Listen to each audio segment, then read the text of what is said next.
今日の聖書の御言葉を一節ずつ購読しています。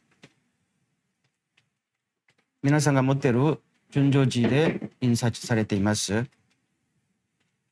참빛 곧 세상에 와서 각 사람에게 비추는 빛이 있었나니 그가 세상에 계셨으며 세상에 자기 땅에 오매 자기 백성이 영접하지 아니하였으나 영접하는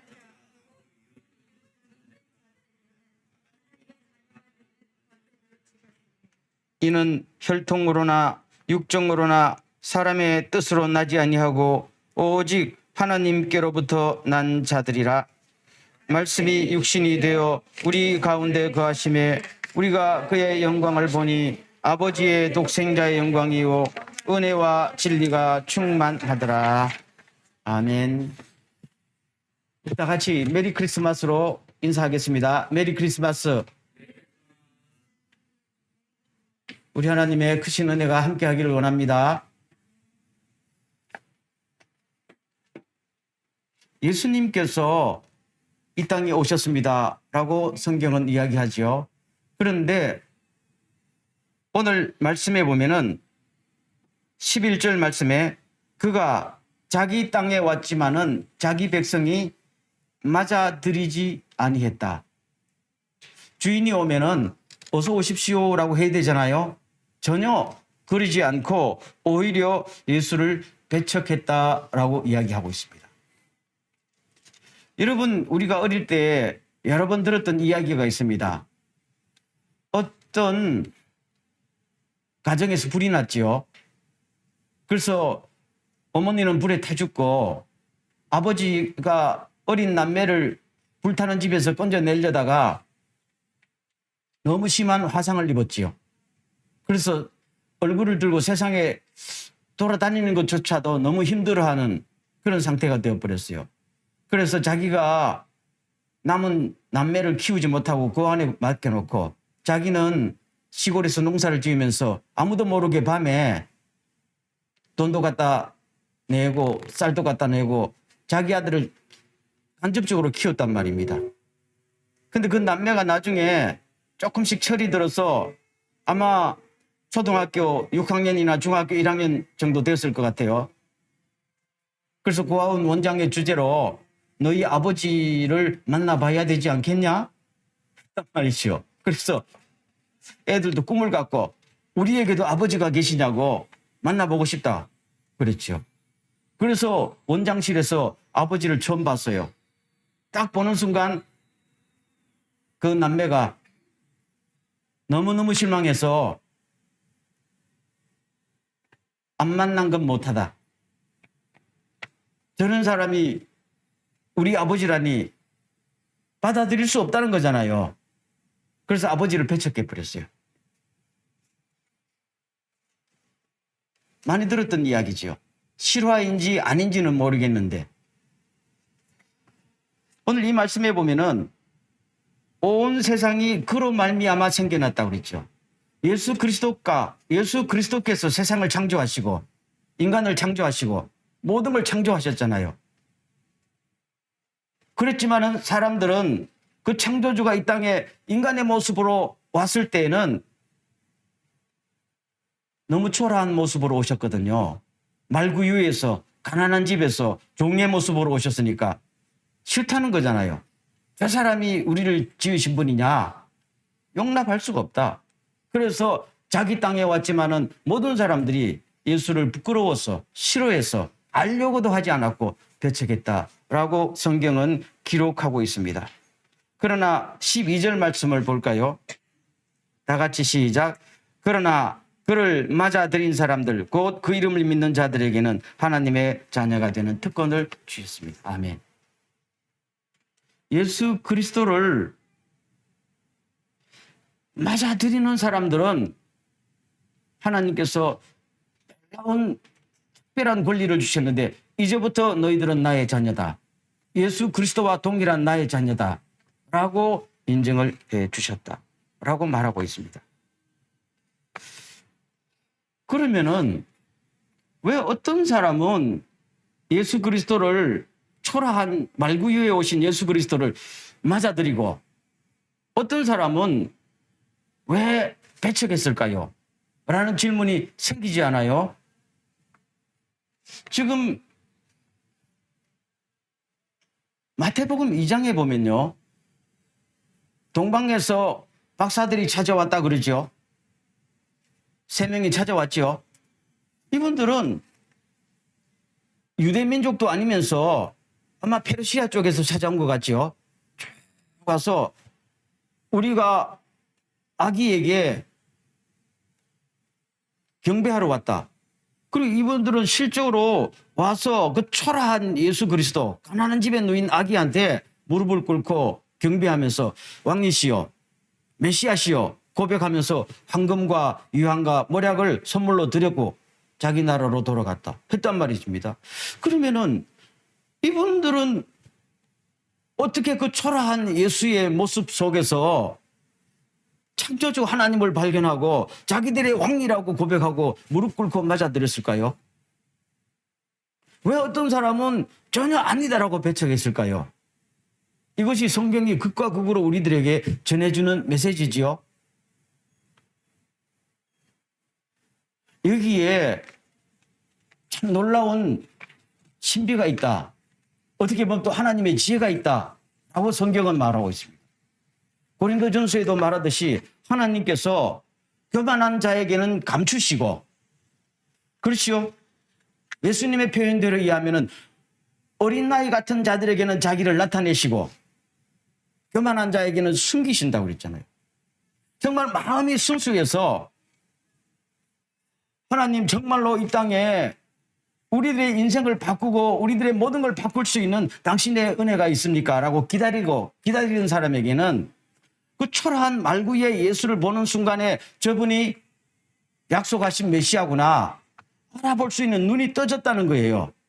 그렇지만 그게 전혀 필요 없는 사람에게는 아무리 이분이 메시아다라고 수도 없이 강조해도 아니다라고 오히려 배척하고 죽이려고 혈안이 됐던 거잖아요. 오늘 14절 말씀을 보면요. 뭐라고 써놨는가 하면은 그 말씀은 육신이 되어 우리 가운데 사셨다. 우리는 그의 영광을 보았다. 그것은 아버지께서 주신 외아들의 영광이었다. 그는 은혜와 진리가 충만했다. 예수님께서 이 땅에 오셔서 태어나시고 나사렛에서 사시고 33년 생애를 마치셨잖아요. 이 모습을 보면서 지금 오늘 이 말씀을 기록한 요한이죠. 요한과 요한의 주변에 있는 사람들은 그 모습을 보면서 저 예수 그리스도에게서 하나님의 영광을 보았다라고 이야기하고 있어요. 여러분 그 초라한 목수에게서 무슨 삐까번쩍한 영광을 보았다는 것이요. 그렇죠? 가능했을까요? 이분들은 실제로 봤다잖아요. 자기가. 보지 않고는 여기 기록하지 않거든요. 우리는 그러잖아요. 우리는 자기 혼자만 아니에요. 우리 모두가 예수 안에서 나타난 놀라운 온 우주의 주인 되시는 하나님의 그 찬란한 영광을 보았다는 겁니다. 보았으니까 믿지요. 어떤 사람은 보지 못했다는 이야기예요. 그러면은 이들이 예수를 통해서 본 하나님의 영광이라는 것이 도대체 무엇이었을까? 그 말이죠. 뭐였을 것 같아요? 그 다음에 나오잖아요. 우리는 그의 영광을 보았는데 그는 은혜와 진리가 충만하였더라. 아멘. 그러면 사도 요한과 주변의 사람들이 예수를 통해서 본 하나님의 영광이라는 게 뭡니까? 두 마디로 은혜와 진리입니다. 우리 생각에 은혜와 진리라는 것이 어떻게 영광이냐? 수많은 사람들의 박수 갈채를 받고, 그렇죠? 빨간 카페트를 쫙 걸으면서 텔레비에 나와야 영광이지요. 그런데 어떻게 가난한 목수 속에서 그 찬란한 영광을 보느냐? 질이 틀려요. 요한이 본 영광은 그런 가식적인 게 아니고 겉모양이 아니고 진리와 은혜를 영광으로 봤던 겁니다. 여러분 오늘 우리가 예수님의 탄생을 기뻐하면서 문이 좀 열렸나? 문이 열린 것 같아요. 저쪽에 제일 끝에 문. 그렇죠. 죄송. 자꾸 시끄러. 예, 됐습니다. 오늘 우리가요, 예수 그리스도를 볼 때에 주님 안에서요, 다른 거를 찾으려면은 주님을 절대로 맞아들이지 못합니다. 예수는 항상 우리에게 어떤 모습으로 다가올까요? 초라한 모습으로 다가옵니다. 그렇죠? 꼭 기억하세요. 예수는 항상 초라한 모습으로 다가와요. 말구유에 누인 모습, 가난한 모습, 때로는 비난받는 모습. 그랬던 거 아니에요? 그럼 예수님이 33년 사시는 동안에 우리 인간적으로 볼 때 영광스러웠던 것이 있어요? 한 번도 없단 말이에요. 그런데 우리가 유대인들처럼 예수에게서 그런 영광을 찾으려면 보입니까? 안 보이니까 배척하는 거예요. 유대인들은 예수에게서 로마 황제의 영광을 찾았단 말입니다. 예수가 로마를 뒤집고 헤롯을 뒤집고 이 나라를 완전히 세계적인 나라로 바꾸어 줄 것을 기대했던 거잖아요. 보니까 싹시 안 보이니까 저거는 우리 임금이 아니다라는 거잖아요. 그러나 하나님의 선택으로 태어나고 하나님의 인도하심을 받는 자들은 눈이 떠져서 떡 보니까 그런 영광이 아니고 은혜와 진리가 충만하게 예수 안에서 예수를 통해서 뿜어져 나오더라, 그런 말입니다. 그럼 여러분, 진리란 게 뭐예요? 또 갑자기 모르니까 또 다들 진리가 뭐예요? 참이잖아요. 참. 트루스, 참이지요. 그럼 이 참이라는 건 뭐냐면은 어떻게 살면은 인생을 제대로 살 수 있을까요? 에 대한 해답이 진리 아닙니까? 진리를 다른 말로 하면은 나는 길이요 할 때 그 길이잖아요. 그러면 보세요. 우리가 이 땅에 태어나서 아무리 잘 먹고 잘 살아도 그게 제대로 사는 게 아니잖아요. 제대로 사는 게 아니니까 진리가 없는 거잖아요. 진리가 없는 사람들은 거품처럼 쓰러지는 거잖아요. 여러분, 러시아의 푸틴이 엄청나지요? 재산도 엄청나고 권력도 엄청나고 지금 전 세계를 들었다 놨다 하잖아요. 여러분 보기에 푸틴이 영광스럽게 보입니까? 왜 영광스럽게 보이지 않아요? 그에게 뭐가 없기 때문에 진리가 없어요. 지 인생도 어떻게 살지를 모르잖아요. 그러니까 그가 가진 돈과 권력은 자기에게 나중에 부끄러움이 되지 진짜 영광이 안 되는 거잖아요. 그렇죠? 진짜 영원히 없어지지 않는 영광은 하나님을 닮아서 어떻게 살면 인간이 정말로 제대로 사는가를 깨달은 사람이 진짜 영광스러운 인생을 사는 거 아니에요? 그렇죠? 만약에 그렇게 인생을 살고 싶은 사람이 예수를 보면은 예수 안에는 뭐가 충만했어요? 진리가 충만했단 말이에요. 하나님의 말씀이 충만했고 주님 그죠? 내가 길이요 진리요 생명이다고. 이런 분은 예수님의 외침을 보면서 정말 저기에 우리 인간의 참된 영원한 생명이 있구나 하는 걸 아는 거잖아요. 은혜라는 건 뭐예요? 그렇게 살고 싶은 사람이 아무리 살아도 제대로 안 되잖아요. 살다가 또 허물어지고 살다가 허물어지고 안 될 때 우리가 누구의 은혜를 받아야 돼요? 하나님의 은혜를 받아요. 한없는 용서와 하나님의 자비가 우리에게 주어지면은 주님 내 힘으로는 그렇게 못 살아도 하나님의 은혜로 나를 거기까지 가게 하는군요. 아멘.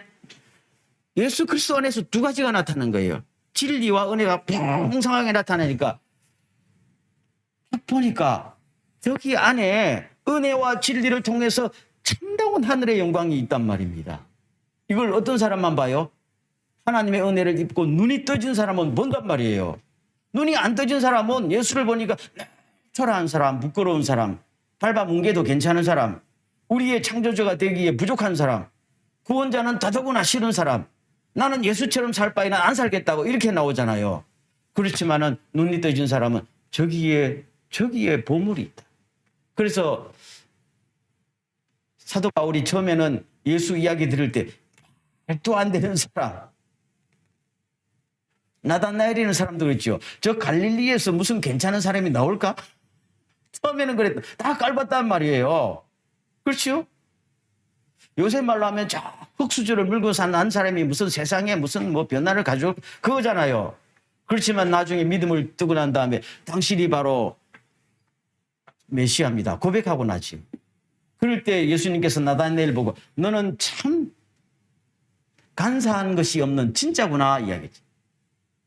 대화가 통했지요. 바로 그것. 정말 우리 마음속에서 인생을 이렇게 살아서는 안 되겠다는 갈증이 있는 사람들, 어떻게 하면 우리가 인생을 제대로 살 수 있을까요? 라는 사람들은 처음에는 몰라도 나중에는 다 눈이 떠져서 예수 안에 나타난 영원한 진리, 영원한 은혜를 우리는 발견하고 그 안에 들어가게 된다. 그래서 이런 예수를 영접하는 사람은 어떤 특권을 받게 돼요? 하나님의 자녀가 됩니다. 아멘. 이게 성탄절이란 말입니다. 성탄절이. 오늘 성탄절을 맞이하면서 저는 이번 주간 쭉 한번 생각해 봤어요. 기쁘다 구주 오셨네. 뭐 스타벅스 이런 한 달 전부터 정말 크리스마스 캐롤이 막 나타나고 컵도 크리스마스 색깔, 온 동경 시내에서 크리스마스 일루미네이션이 막 나오잖아요. 이게 예수님을 맞이하는 걸까요? 그건 아니지요. 예수와 관계없는 비즈니스 마인드 아니에요. 제가 얼마 전에 유튜브에 들어가서 원래 예수님이 태어나신 이스라엘의 베들레헴에는 어떻게 했을까라고 보니까 베들레헴에도 성탄 일루미네이션 점등식 하는 게 나오대요. 반짝반짝반짝. 그러면 그분들은 예수님을 맞아 드렸을까요? 그 사람 예수 안 믿거든요. 누구를 위해서? 관광객을 위해서. 크리스마스 특수를 누리려고 그렇게 했단 말입니다. 그거 아니잖아요. 왜 하늘에서 천군과 천사들이 나타나서 들판의 목자들에게, 목자는 하층 계급이었잖아요. 남들은 잘 때 양떼 지킨다고 잠도 못 자던 사람, 백도 없고 돈도 없고 학교도 못 다녔던 사람, 최하층 계급이 양치기 아니었어요. 왜 그런 사람에게 오늘날 너희를 위해서 메시아가 태어났다고 했을까요? 그러니까 반응이 뭡니까? 이들이 베들레헴으로 뛰어들어갔어요. 우리에게 메시아가 나타났습니까? 그 메시아 어떻게 알아요? 포대기에 쌓여서 말 죽통에 누워 있어요. 그래도 괜찮아요, 메시아라면. 왜 그들에게 천군과 천사가 나타난지 알겠지요? 왜 로마 황제에게 나타나지 않고 왜 헤롯에게 나타나지 않았을까요? 헤롯은 나타났다 하니까 이 아기 예수를 잡아 죽이려고 그 동네에 수십 명의 애들 다 죽였잖아요. 바로 그 말입니다. 오늘 또 성탄을 맞이해서 하나님께서는 모든 사람들에게 하나님을 나타내기를 원합니다. 그런데 보지를 못해요, 사람들이. 심지어 크리스찬들도 보지를 못해요. 여러분, 예수님과 가장 가까이 있었던 사람 중에 하나가 누구예요? 가룟 유다. 3년 동안이나 예수님의 설교를 듣고 예수님과 같이 밥을 먹고 잠도 같이 자고 얼마나 예수님의 사랑을 받고, 나중에는 예수님께서 가룟 유다 너 똑똑하다고 회계장부까지 다 맡겼잖아요. 그런데 나중에는 뭡니까? 예수 팔아는 겠죠. 왜요? 3년을 따라다녀도 예수가 누군지를 몰랐다는 거잖아요. 그러니까 요한은 예수 안에서 은혜와 진리와 하나님의 영광을 받는데, 가룟 유다는 이 사람 계속 따라다닌다면 내 성공 못하겠다. 지난 3년간 나는 세월만 포성했구나. 그거잖아요. 똑같은 자리에 앉아 있었는데 누구는 예수 안에서 하나님 영광을 받고 누구는 뭡니까? 초라한 예수의 겉모습만 봤단 말입니다. 이 오늘도 똑같은 현상이 아닐까 싶어요. 오늘 수많은 교회들과 크리스찬들이 있는데 정말로 우리는 어떤 예수를 기다리고 있는지요? 그렇죠? 정말로 예수님이 우리에게 다가올 때에 대통령처럼 다가온 적이 있습니까? 봤어요? 한 번도 그렇게 다가온 적이 없어요. 일론 머스크처럼 멋있게 다가온 적이 있어요? 없다고요. 항상 굉장히 초라한 모습으로 다가와요. 초라한 모습으로 다가와요. 어떻게 보면 여러분 옆에 앉아 있는 분이 예수 그리스도일 수도 있어요. 예수는 항상 그런 모습으로 다가오니까요. 물론 예수님이 실제로 우리에게 뚝 나타났다는 게 아니라 예수님의 그 영이요, 예수님의 그 형상이 그런 식으로 구체화되어서 우리에게 다가올 수 있어요. 칼빈 같은 사람은 이런 말까지 했어요. 여러분 옆에 있는 홈리스가 예수일지도 모른다. 그렇죠? 그럼 우리는 그 사람을 볼 때 에이, 넌 내 옆에 오면 안 돼. 그러나 그분이 예수가 우리에게 보낸 정권 대사라고 그랬어요. 엠베서더. 대단한 생각이죠. 항상 예수님이 우리에게요, 대통령의 모습으로 오는 거 아니란 말이에요. 항상 나보다 덜 떨어진 모습. 그렇죠. 죄인의 모습으로 온단 말이에요. 저 사람하고 나하고 같이 섞이면 내 입장이 곤란한데 그분이 예수가 나한테 붙여주신 내 사명이고 내가 품어야 할 대상일지 누가 압니까? 바로 성탄절이 거기에 메시지가 있는 거 아니에요? 오늘 교회를 보면서 저는 이런 생각을 해봤습니다. 우리 빼놓고 교회 밖에 하나님을 알지 못하는 사람들이 볼 때 교회 그러면은 예수하고 무슨 관계가 있을까? 별로 관계를 안 지울 것 같더라고. 크리스마스 일루미네이션하고 예수하고 아무 관계 없는 것처럼 예수와 예수의 교회가 별 관계가 없지 않나라고 생각할 수도 있어요. 그러면 하나 물어볼게요. 교회 그러면은 교회 안 다니는 사람들이 예수님의 모습을 교회를 통해서 떠올릴 수 있을까요? 아닌 것 같지요? 아닌 것 같다고. 그렇지 않으면은 저분이 예수라면은 저 사람 모습이 아닐까라고 사람들이 상상할까요? 자신이 없는가 본데요. 여러분 자신. 그러니까 우리는 가장 예수님을 옆에 모시면서도 너무 다른 길을 갔을 수도 있다는 생각이 들었어요. 저는 태어날 때부터 기독교 집안에서 태어났거든요. 지난 한 주간 가만히 생각해 볼 때, 정말로 나는 예수를 제대로 믿고 있었는가라는 생각을 하게 되더라고요. 나는 그냥 관념적으로 예수는 이런 사람이어야 된다라고 생각했을 것 같아요. 하나님은 이런 분이어야 내가 믿지. 이 정도가 아니면 나는 하나님을 안 믿고 싶다. 이런 거 아니에요? 그럼 우리 많은 크리스찬들이 바라는 하나님은 뭐예요? 항상 나에게 웃는 얼굴로 다가오고 나에게 복을 주시고 내 기도 제목을 들어주시고 내 꿈을 이루어 주시고 그렇죠? 근데 홈리스의 모습으로 다가오고 상처 입은 모습으로 다가오고 실패한 모습으로 다가오고 그렇죠? 바보의 모습으로 다가오면은 우리는 그런 하나님을 기뻐했을까요? 아니잖아요. 그런데 성경을 보면요. 33년의 생애 동안 예수님은 항상 그런 모습으로 많은 사람들이 다가갔다는 사실입니다. 나는 머리 둘 곳이 없다고 그래요. 난 집 한 채 없다는 거예요. 옷도 별로 없었거든요. 인물도 잘생기지 못했어요.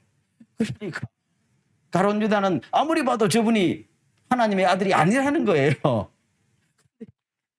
요한은 볼 때 저분 속에 은혜와 진리가 충만하다. 이것을 나중에 깨달은 사도 바울이 예수 믿고 난 다음에 고린도 후서에서 고백한 거 있어요. 보배 안에 질그릇이 있습니다. 저는 이 사도 바울의 이 비유가 굉장히 중요하다고요. 예수라는 겉모습은 질그릇처럼, 질그릇 알죠? 우리가 말하는 그 도자기 아니고 질그릇, 뚝배기 같은 거. 투박한 흙으로 만든 아무 모양도 없고 질그릇에게는 그 장식 안 하잖아요. 여러분 질그릇에 무슨 그림 그려놓은 거 봤어요? 그런 거 아무것도 안 한다. 그림조차 그릴 가치가 없는 이 질그릇 아니에요. 그 안에 뭐가 있어요? 보배가 있습니다. 보배가 있습니다. 여러분 우리가 하나님의 은혜로 눈이 떠지면요. 그 질그릇 안에 들은 보배를 보면서 전 놀랍구나. 그러나 우리 눈이 뜨지지 않으면요. 질그릇만 보는 거예요. 질그릇만 보는. 그래서 예수님께서 자기 자신을 이야기할 때 어떤 농부 이야기했죠. 어떤 농부가 밭을 갈다가 보니까 무슨 뚝 소리가 나서 보니까 쟁기에 뭐가 걸렸어요. 보니까 그 안에 뭐가 있어요. 단지 속에 보석을 넣어놨거든요. 그 옛날 유대인들은 자주 그랬다는 겁니다. 일본 분들은 돈을 어디에 감춰놔요? 집에다 감춰놓지요. 은행에도 잘 안 넣는다 그러잖아요. 집에다 감춰놓. 가정주부들은 주로 돈을 어디에 넣나요?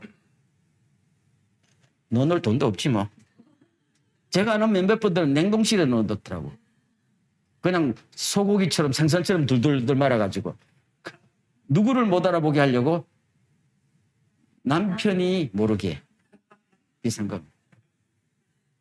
유대인들은 집에 숨길 만한 옛날 집이 없잖아요. 그래서 항상 밭에다가 아무도 모르게 자기 밭에다 숨겨냈대요.